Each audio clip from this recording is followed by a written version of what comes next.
बिना किसी देरी के फटाफट से स्टार्ट करते हैं हमारा next topic, voltage transformation ratio या फिर ट्रांसफॉर्मेशन रेशियो। ठीक है, हमने इसके पहले वाले वीडियो में देखा था ईएमएफ इक्वेशन का डेरिवेशन। ओके, तो ये हमारी आई थी कोई क्या क्या आई थी, ये ईएमएफ इक्वेशन आई थी ये। ठीक है, अब देखिए ये तो जनरल इक्वेशन है ईएमएफ की। वैसे हमारे पास ट्रांसफार्मर की दो वाइंडिंग्स होती है, दोनों ही वाइंडिंग्स में ईएमएफ इंड्यूस होता है। दैट मीन्स दोनों वाइंडिंग्स के लिए ईएमएफ इक्वेशन होगी। तो उसमें कुछ रॉकेट साइंस नहीं है, नॉर्मल सा है। देखो प्राइमरी वाइंडिंग में अगर हम बात करें ईएमएफ की इक्वेशन, प्राइमरी वाइंडिंग में क्या होगा कि एन जो है number of turns of coil वो हो जाएंगे N1 के बराबर, एंड जो उसमें ईएमएफ इंड्यूस होगा वो हो जाएगा E1 के बराबर। और ये 4.44 फाई एम और एफ क्यों नहीं चेंज हो गए, बिकॉज दे आर कांस्टेंट। 4.44 तो कांस्टेंट ही है, एंड फाई एम और एफ क्यों कांस्टेंट है, क्योंकि मैंने आपको डिफिनेशन में क्लियर कर दिया था ट्रांसफार्मर की transformer is a constant flux and constant frequency, मतलब स्टैटिक डिवाइस, ये सब बताया था ना। ठीक, तो दोनों ही वाइंडिंग में ये दोनों चीज़ें सेम रहेंगी, और ये तो है ही कांस्टेंट। चेंज क्या होगा दोनों वाइंडिंग में, E1 और E चेंज होगा, N चेंज होगा। तो प्राइमरी साइड में हम 1 मान लेते हैं उनको। ठीक, तो प्राइमरी साइड की EMF equation E1 is equal to 4.44 N1 phi M F. Okay, ये इक्वेशन मान लो 1। ठीक, नेक्स्ट है हमारी सेकेंडरी साइड में, सेकेंडरी वाइंडिंग या सेकेंडरी कॉइल। सेकेंडरी वाइंडिंग बोलने में ज़्यादा अच्छा लगता है ना। तो N इज इक्वल टू हो जाएगा N2 and E is equal to हो जाएगा E2। इसमें तो कुछ समझने जैसा है नहीं यार। तो सेकेंडरी वाइंडिंग के लिए EMF equation E2 is equal to 4.44 N2 phi M F, ये हो जाएगी हमारी सेकेंड इक्वेशन।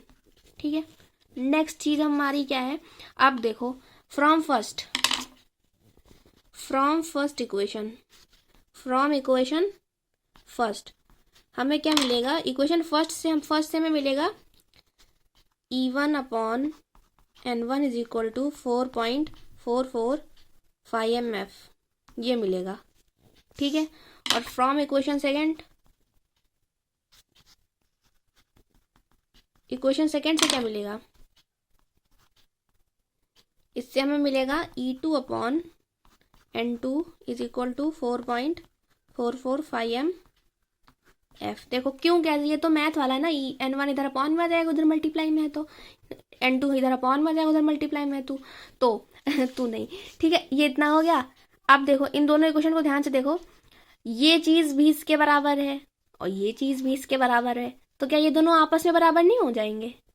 वो वाला थोड़ा लगाओ कैलकुलेशन में, जो क्या कहता है A is equal to B और B is equal to C, तो फिर A तो डायरेक्टली C के बराबर हो गया ना। फिर तो वही वाली चीज़ है, जैसे A is equal to B और B is equal to C, तो A is directly equal to C, है ना, वही वाला सिस्टम। तो रिजल्ट में क्या आएगा, हेंस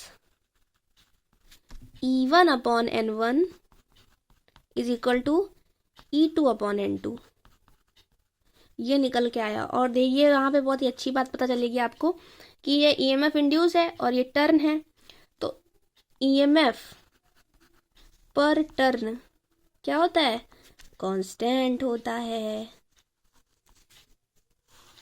ईएमएफ पर टर्न हमेशा कांस्टेंट होता है। देखो ईएमएफ पर टर्न कांस्टेंट है, सब कुछ कांस्टेंट है इसमें।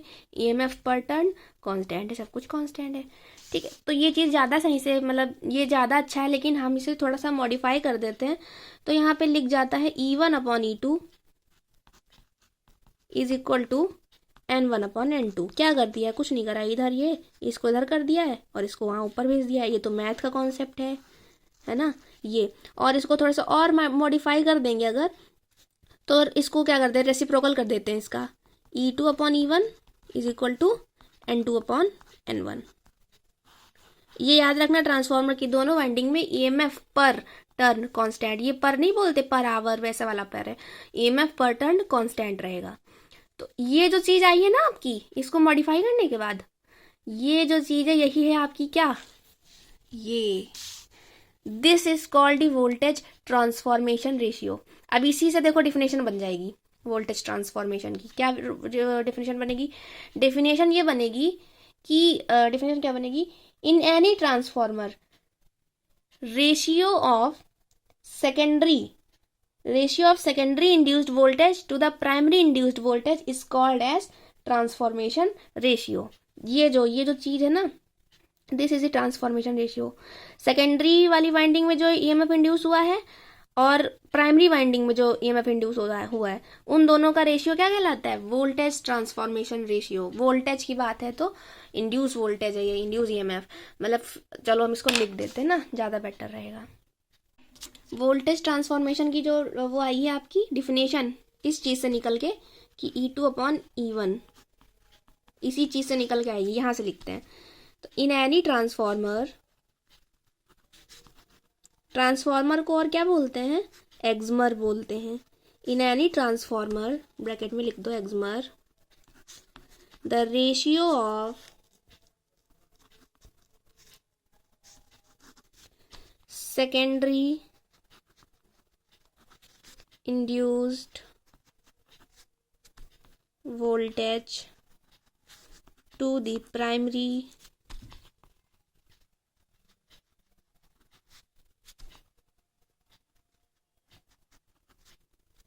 induced voltage is called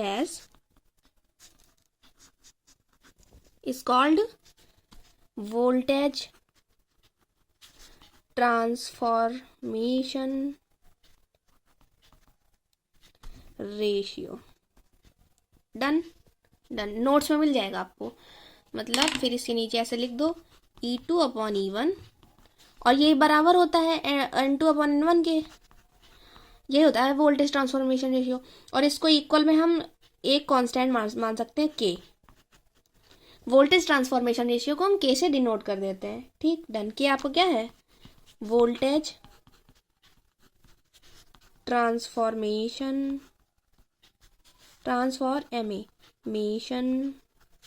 ratio. खत्म, बस इतना सा था। और थोड़ी एक और कॉन्सेप्ट है, थोड़ा सा वो भी देख लो, बस खत्म। फ्रेंड्स अब थोड़ा सा ध्यान से देखना, हमने आपको ट्रांसफार्मर के 2 टाइप्स बताए थे, step up and step down. वो इसी के आधार पे तय होता है कि कौन सा ट्रांसफार्मर स्टेप अप है, कौन सा ट्रांसफार्मर स्टेप डाउन है। वोल्टेज ट्रांसफॉर्मेशन रेशियो के हिसाब से हम उसको पता लगाते हैं। कैसे? स्टेप अप ट्रांसफार्मर के लिए जो K की वैल्यू है, वोल्टेज ट्रांसफॉर्मेशन रेशियो की जो वैल्यू है वो हमेशा K मतलब क्या होगी? 1 से बड़ी। स्टेप अप के लिए 1 से बड़ी। 1 से, अब देखो 1 से बड़ी है, इसका मतलब इसका क्या, ये इससे हमें पता चला कि E2/E1 की जो वैल्यू है वो भी 1 से बड़ी है, क्योंकि ये तो K ही के बराबर है ना। अगर K की वैल्यू 1 से बड़ी है तो इसकी भी वैल्यू 1 से बड़ी होनी चाहिए। और इससे हमें क्या पता चला भाई, ये इसका आंसर 1 से बड़ा कब आएगा? जब हमारा न्यूमरेटर बड़ा होगा। मतलब न्यूमरेटर बड़ा होगा, अगर न्यूमरेटर छोटा होगा, E1 बड़ा होगा तो पॉइंट में आना चाहिए आंसर, तो 1 से छोटा हो गया। बट हमें 1 से बड़ा चाहिए, that means E2 is greater than E1। मतलब कि जो सेकेंडरी में वोल्टेज इंड्यूस हुआ उसकी वैल्यू ज़्यादा है इन कंपेरिजन ऑफ E1 जो प्राइमरी में इंड्यूस हुआ है। ओके, और अगर E2 बड़ा है तो ये देखो दोनों बराबर है ना आपस में, तो N2 बड़ा होगा। इससे हमें क्या पता चला? इससे हमें पता चला कि N2 बड़ा है N1 से। मतलब कि सेकेंडरी वाइंडिंग में नंबर ऑफ टर्न ज़्यादा है प्राइमरी वाइंडिंग से। तो स्टेप अप ट्रांसफार्मर के लिए जो प्राइमरी साइड में टर्न होंगे वो कम होंगे, सेकेंडरी साइड में जो टर्न होंगे वो ज़्यादा होंगे। और अब टर्न ज़्यादा होंगे तो भाई ईएमएफ भी ज़्यादा होगा ना, ऑफ कोर्स।